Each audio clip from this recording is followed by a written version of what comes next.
వామన అవతారము హిందూ పురాణాలలో శ్రీ మహావిష్ణువు యొక్క దశావతారములలో ఒకటి. వామన అవతారంలో శ్రీ మహావిష్ణువు ఒక బ్రాహ్మణ బాలుడి రూపంలో అవతరించి ధర్మాన్ని స్థాపించారు.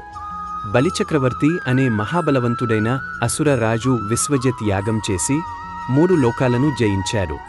తన దయతో ప్రజలకు సహాయం చేస్తూ ఆయన దేవతల్ని కూడా తన ఆధీనంలోకి తీసుకున్నాడు. ఈ పరిస్థితిలో దేవతలు శ్రీ మహావిష్ణువును ప్రార్థించారు. విష్ణువు ఆదితి దేవి మరియు కశ్యప మహర్షికి పుత్రునిగా జన్మించి వామనుడి రూపాన్ని ధరించాడు. వామనుడు ఒక బ్రాహ్మణ బాలుడిగా బలిచక్రవర్తి వద్దకు వెళ్లి 3 అడుగుల భూమి దానం చేయమని కోరాడు. బలిచక్రవర్తి దానం అందజేయగానే వామనుడు విశ్వరూపాన్ని ధరించి మొదటి అడుగుతో భూమిని, 2వ అడుగుతో ఆకాశాన్ని, 3వ అడుగుతో బలిచక్రవర్తి తలపై అడుగు పెట్టి అతనిని సుతల లోకానికి పంపాడు.